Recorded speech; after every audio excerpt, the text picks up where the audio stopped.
जय श्री कृष्ण प्रिय श्रोताओं, आप सभी का आपके अपने चैनल शिव साधना स्पार्क में बहुत बहुत स्वागत है। श्रोताओं, आज इस वीडियो में हम श्रवण मास अध्याय दूसरा रसपान करेंगे। बोलिए भगवान भोलेनाथ की जय।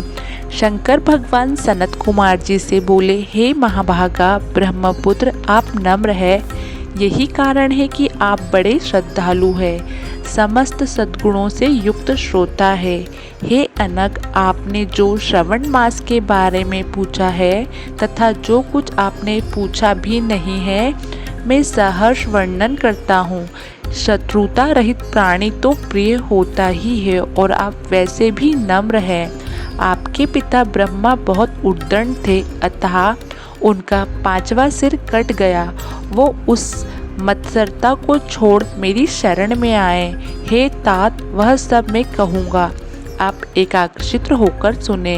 हे योगी श्रेष्ठ, श्रावण मास के नियम से रहकर मनुष्य सायकाल 4 बजे भोजन करे, 1 मास तक रुद्र अभिषेक करे, अपनी प्रिय किसी एक वस्तु को छोड़ देवे, पुष्प, फल, धान्य, तुलसी की मंजरी युक्त दल, बिलपत्रों से भगवान शंकर की लक्ष्य पूजा करे, कोटिलिंग अर्चना करे, ब्राह्मणों को प्रेम पूर्वक भोजन कराए, नियम का पालन करे, उपवास करे, पंचामृत से अभिषेक, चूँकि मुझे अति प्रिय है, उसे भी अवश्य करे।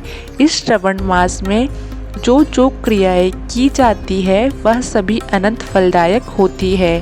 हे मुनि श्रेष्ठ, मैं श्रेष्ठ इस मास में भूमि पर शयन करे, ब्रह्मचार्य का पालन करे, सच बोले, कभी भी व्रत रहित ना रहे, पत्तल में भोजन करे तथा व्रती साग मात्र का त्याग करे। हे मुनियों में उत्तम भक्ति हो व्रत का पालन करे, प्रातःकाल स्नान ध्यान करे, इंद्रिय निग्रह करे अर्थात अपनी इंद्रियों को वश में रखे, एकाग्र मन से प्रतिदिन मेरी पूजा करे। इस मास में मंत्रों का पुरुषचरण भी उत्तम सिद्धि प्रदान करने वाला होता है। षडाक्षर शिव मंत्र और गायत्री मंत्र का जाप करना चाहिए। प्रदक्षिणा, नमस्कार तथा वेदों का पाठ करने से शीघ्र ही मनोवांछित फल की प्राप्ति होती है। पुरुष सूक्त का जाप तो और भी अधिक फल प्रदायक होता है। गृह यज्ञ, कोटि होम, लक्ष्य होम तथा अयुत होम करने पर सद फलता है और वांछित फल प्रदान करने वाला होता है।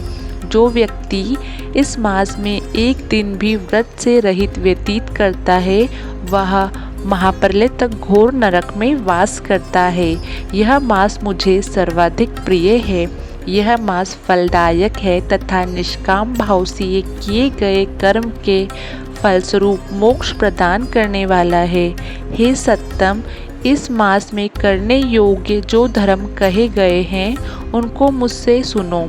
रविवार को सूर्य व्रत करे, सोमवार को मेरी पूजा कर भक्त भोजन करे, श्रवण मास के प्रथम सोमवार से प्रारंभ करके 3.5 मास तक होने वाला संपूर्ण कामना की अर्थ सिद्धि प्रदाता रोटक नामक व्रत होता है। मंगलवार के दिन मंगला गौरी नामक व्रत होता है। बुधवार को बुध का व्रत, बृहस्पति को बृहस्पति का व्रत और शुक्रवार को जीवंतिका देवी का व्रत किया जाता है। शनिवार को हनुमान तथा नरसिंह का व्रत किया जाता है। हे मुनि श्रेष्ठ, अब मैं तिथियों में होने वाले व्रतों का वर्णन करता हूँ, आप ध्यानपूर्वक सुने। श्रावण मास के शुक्ल पक्ष की द्वितीया को औदुंबर नाम का व्रत होता है। इसी मास की शुक्ल पक्ष तृतीया को गौरी नामक व्रत किया जाता है तथा श्रावण शुक्ल चतुर्थी को दुर्वा गणपति नामक व्रत किया जाता है। इसी को हे मुनि विनायक चतुर्थी व्रत अथवा गणेश चौथ व्रत के नाम से जाना जाता है। श्रावण शुक्ल पंचमी नागपूजन के लिए उत्तम मानी गई है। हे मुनि कुलपति, इसका दूसरा नाम मानव कल्पादि है, ऐसा जान लो।